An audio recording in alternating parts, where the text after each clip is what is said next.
Basically, my story begins in first year university. I had a year where I think a lot of problems happened to me. My parents separated that year. My dog died. That was a particularly tough day. Subhanallah. I had 2 car accidents in the space of 1 week. And also, sadly, I had a friend pass away that year. I think that year led me to sort of ask some questions along the lines of, why am I here? What's the purpose of life? Why do I get up in the morning? Why do I even bother? Why don't I just sit on the couch, watch TV, Jerry Springer, whatever? And I think I started to ask questions about, the purpose of life, and that led me to start to do a bit of a holy quest. Naturally, as an Aussie, the first thing I did was investigate Christianity. I had a few Christian friends, and I remember going to a church camp. It was one of the funniest camps I've ever been to in my life. Everybody was singing. I didn't know what the words were. I didn't know what they were saying. It sounded great. They had beautiful voices, but it just seemed really strange. And everybody was telling me how much God loved me, and I was thinking, God loves me? My dog died. Subhanallah. So I kept on investigating Christianity, and I went to a whole lot of, different aspects of Christianity. So we're talking about Catholicism, we're talking about Anglican, Baptist, priests, pastors. And every time I'd go there and ask questions, I'd find that they wouldn't pick up the Bible and start to say, oh, this is the answer, my dear brother. They would just start answering me. They would just answer from their own opinions. And I started to realise that there was a lot of interpretations of Christianity, and a lot of people had their own interpretations, and one priest from one church was believing one particular aspect of Christianity whilst another was proclaiming another.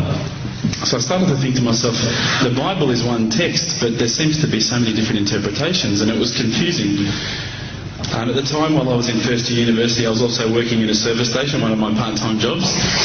And one of my colleagues was a Hindu, was an Indian Hindu, and we'd regularly change shift. And at that time, I was very inquisitive, and I'd say to him, dude, what's the deal with the elephant head guy? What's the deal with that? Why has that guy got an elephant head? And he's going, oh, that's Ganesha, this. I said, but couldn't you have chosen like a lion's head or something a bit better? We'd have, these really deep theological debates while people were buying petrol. And I'd be saying, yeah, but why bring $5 of gas? Thanks, mate. Yeah, no problems. And again, I found that was very hard to stomach. So I sort of investigated a little bit further. I had a good friend of mine was a Mormon. And I found that this religion actually appealed to me the most out of all of the Christian religions, the Church of Latter-day Saints. They were quite strict. They don't drink alcohol. They don't drink caffeine. So unfortunately, Coke's out, guys, because I know Levos love Coke. But again, there was that leap of faith I felt that I had to make to embrace this religion. And I found that, I wasn't just into making a leap of faith. I wanted proof. I also investigated Judaism, would you believe? And my original name before Abu Bakr is Reuben. So if you've probably seen all the movies, you've seen Reubenstein. At the end, they probably thought I was Jewish, so they thought, oh, this guy's, one of us. But again, I just didn't find what I was looking for. Lastly, I probably looked into Buddhism, and I found that this was probably the religion that I was going to choose. I thought, look, this is great. There's so much. People at peace here. They seem to be really switched on, and they seem to be living one with the world, and that's what really appealed to me. But the more and more I looked into it, I guess I realised that it wasn't a religion of God. It was just a nice way to live. One of my friends, one of my close friends, who's a Christian, would you believe, said, tell me the religions that you've investigated. So I went through them. I said, Judaism, Christianity, Catholicism, Buddhism, Hinduism, He goes, what about Islam? Islam? They're terrorists. I'm not going to investigate that religion. They're crazy. Why would I even look at that religion? But lo and behold, I found myself walking into a mosque one day. This was my eternal quest. So I walked straight in, shoes on, straight across the prayer rug. There was a brother praying. I walked straight in front of him. As he went to go into sujood, I almost stepped on his head. Subhanallah, I didn't have any clue what I was doing. I looked over and I saw this brother. You probably know this guy. This is Abu Hamza. He's come here and he's lectured a few times. SubhanAllah, I call him Abu Da'an because he's got a very large beard, mashallah. He came walking out towards me and I thought, today I'm about to die. This is the last day of my life. I'm a dead man. I'm a white boy in Leadland. What am I going to do here? I'm dead. He came walking across as though he just walked out of the Sahara Desert. Big abaya, big beard. But subhanAllah, the first words he said were, "G'day mate, how you going?" If only he had the can of VB, it would have been perfect.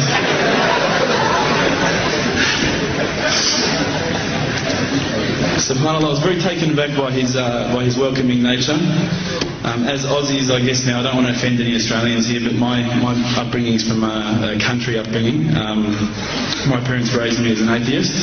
They were raised as Christians. They were dragged along to church every Sunday, and they hated every minute of it.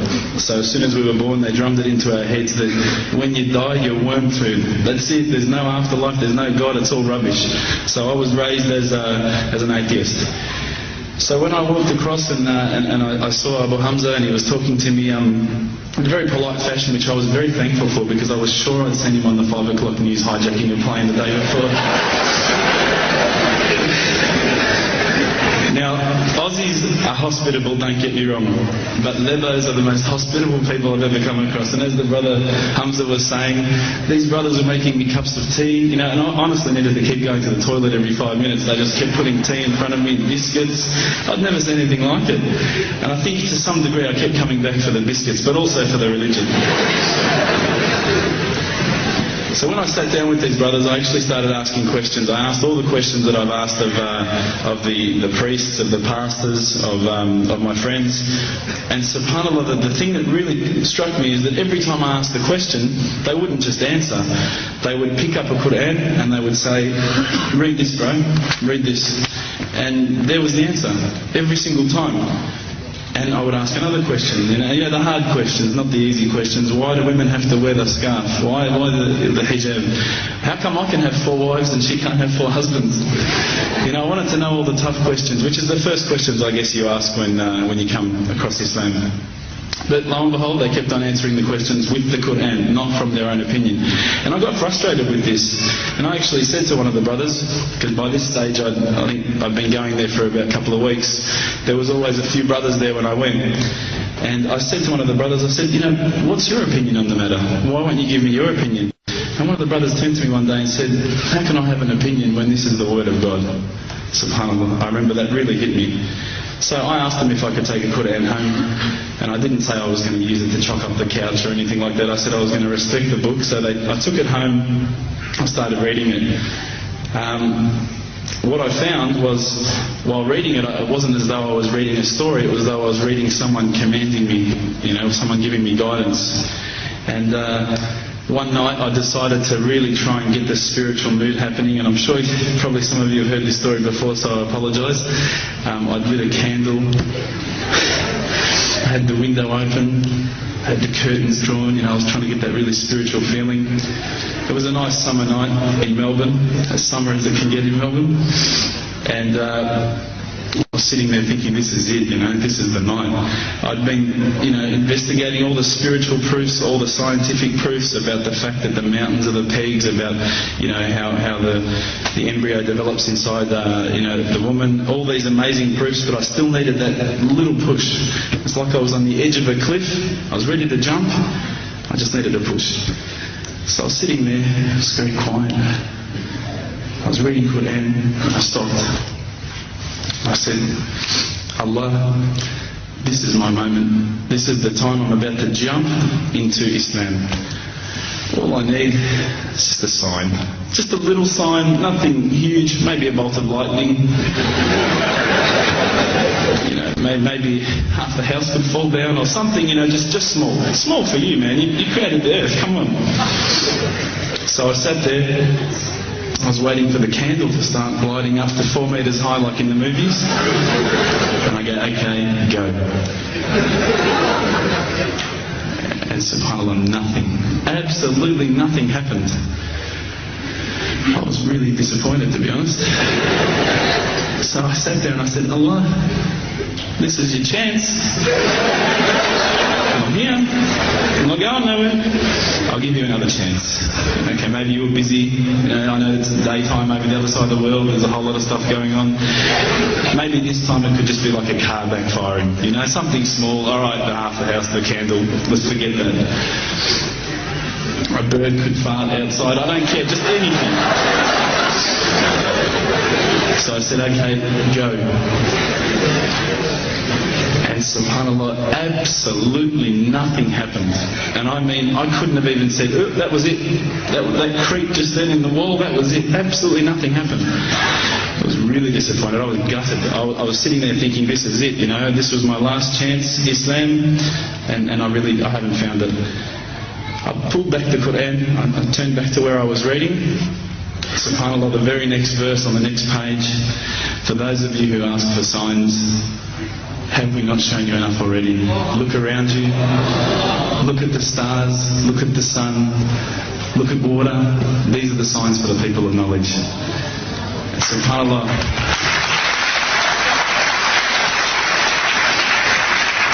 I threw the doona over my head and I pretended I was asleep. I was that scared because I couldn't believe how arrogant I'd been to want my own specific sign when all the signs had been there for me all along.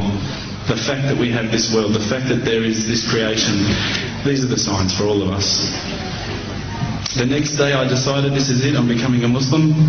I'd been investigating Islam now for probably about 6 months, to be honest. I went in and I said to myself, this is it, I'm going to make shahada. I had no idea what I had to say, I had no idea what the words were. It was probably close to Isha prayer, so it would have been, 7, 8 o'clock at night. I went in and I couldn't believe it, there was about 1,000 people at the mosque. I thought, subhanAllah, look at this religion. Look at how strong they are. It was the first night of Ramadan.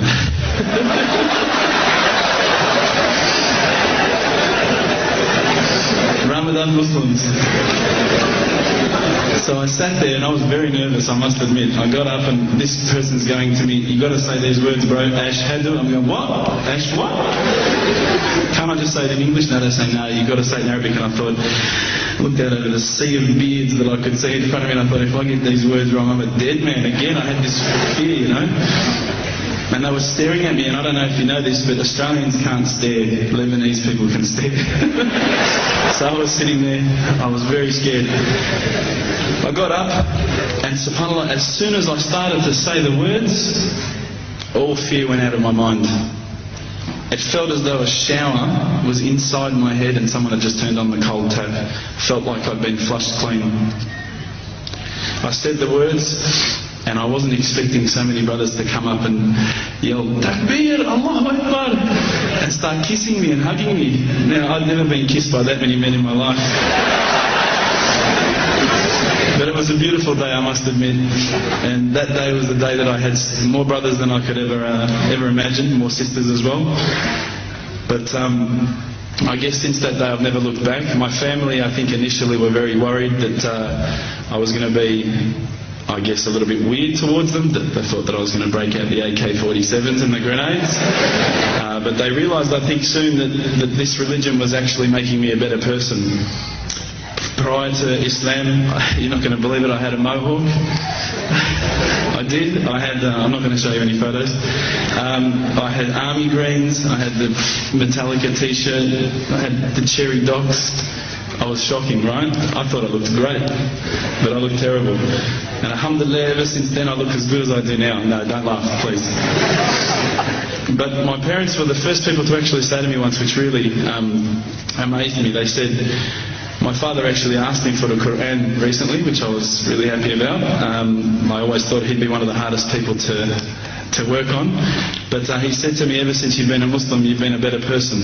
You're more reliable. I can count on you to come and pick me up if my car breaks down. Whereas before I go, Dad, I was drinking last night, I don't know if it's still out of my system. So alhamdulillah, I hope that this hasn't bored you too much, but I just wanted to share with you what I would suggest is probably the most beautiful time in my life. And inshallah, I'll see you all in Jannah for a kebab.